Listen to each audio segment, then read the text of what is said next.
High in the mountains of the Himalayan region, there are places where geography does more than isolate people, preserves them. Valleys cut off by altitude, weather, and time. Communities that live where roads end and modern life rarely arrives.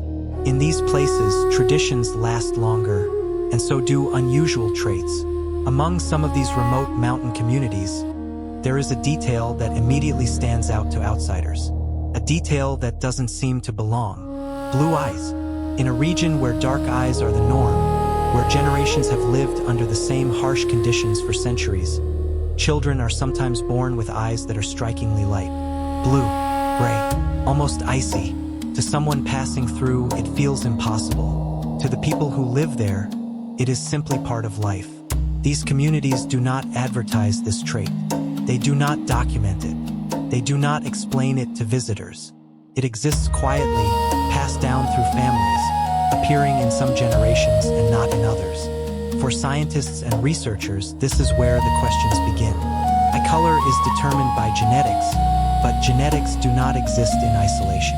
They are shaped by migration, mixing, survival, and chance. In most of South and Central Asia, blue eyes are extremely rare.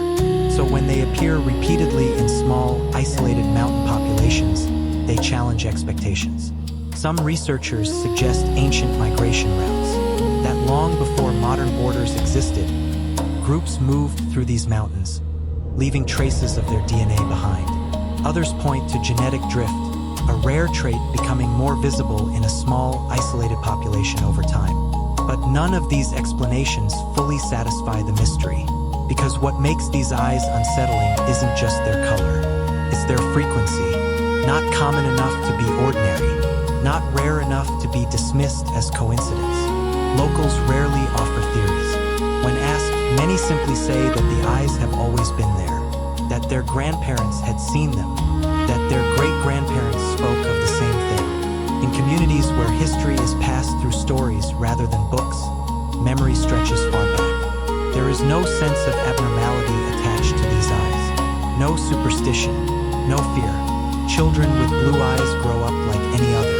They work, marry, age, and disappear into the mountains just like everyone else. It is only outsiders who react with disbelief. Photographs of these individuals often circulate online, stripped of context, accompanied by wild explanations. But the reality is quieter, more subtle. No one claims these people are different in nature. No one claims they are anything other than human. And yet, the contrast remains difficult to ignore.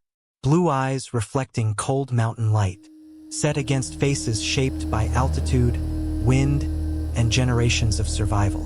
For researchers, this raises a deeper question, not about where the eyes came from, but about how much of human history remains hidden in places few people ever visit. The Himalayas are not just mountains. They are barriers that slow change. They protect languages, customs, and genetics from being diluted by time.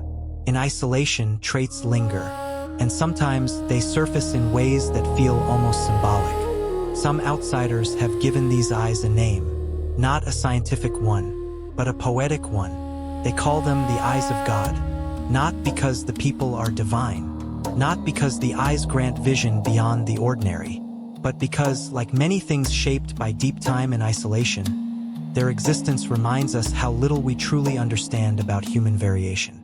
Science continues to search for clear explanations. Genetics continues to evolve as a field, and every few years, new studies challenge what was once considered settled. But in these mountain communities, life goes on unchanged.